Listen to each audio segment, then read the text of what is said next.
mu ne lan mooy grossesse molaire bu ñu ko waxee day jur avortement molaire soit mooy dañal boppam wala ñu dindi ko. bu fekkente ne mos ñoo tontu sa laaj mën nga seetaan vidéo boobu jeex parce que ci biir vidéo bi dañuy tontu ci laaj yu bari. bu fekkee gan nga ci kër gi mën nga partager fas yéene yee képp kuy too vidéo bi. bu ñu la grossesse molaire mooy ëmb boo xam ne di nga ko am ginnaaw ba nga amee ovule fécondé mais de manière anormale te ni muy màggee màggaay bu normalul la. bu fekkente ne mën yu ko góor dafa day mën yu ko jigéen dañuy am lu ñu naan fécondation da ngay am nen boo xam ne moom la ñuy wax ovule fécondé ovule boobu nag dafa war a màgg doon fœtus.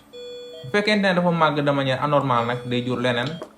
moom la ñuy wax môle idatiforme wala grossesse molaire. loolu nag boo ci amee ëmb dafay jur avortement bu ñuy wax avortement molaire. tey laaj mu ne damaa ëmb te damay am ay perte blanche te sama kanam day xesan loolu signe d'infection la. dañu naan ku ëmb ay pertam day gën a yokku mais day fekk mu nekk perte yoo xam ne physiologique la. mais fekkente ne perte yi day ànd ak kanam gi xesan di am xet di changer couleur dans ce cas dañ ci njortu infection da ngay dem ñu xool ko bu fekkente ne infection la ñu teel koo traité parce que infection mën na jur avortement. kii day laaj mu ne dama ëmb bi mooy sama première grossesse waaye sama naq bi day métti te lu ma lekk wëccu ko.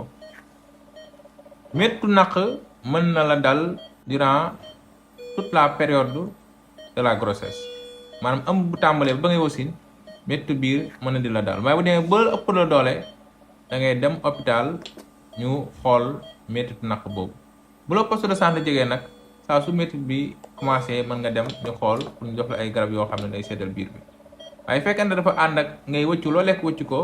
des vomissements incoercibles yoo xam ne day dem ba di la néewal doole dans ce cas boobu la ñuy wax vomissement gravidique feebar ci ëmb da ngay dem ñu bindal la ay garab yoo xam ne day arrêté wëccu bi sinon mën la dem ba wàcc sa tension wala mu indil la dénutrition maanaam nga dem ba da ngay lekk dootul doy yaram bi pour mu satisfaire ses besoins. kii dee laaj mu ne dama ëmb di naan Gen 7 xaw moo ne baaxul mbaa du indi benn jafe-jafe moo tax ñuy tere automédication maanaam nga ëmb tëb dem di jënd ay garab di naan rax si doole koo xam ne dafa ëmb ba nekk si ñetti weeru njëkk yi. garab yu bëree bëri boo ko naanee mën na la indil ay avortement wala mu indil la ay jafe-jafe si ëmb bi moo tax saa soo ëmbee feebar wala nga am ay jafe-jafe da ngay dem kër docteur ñu xool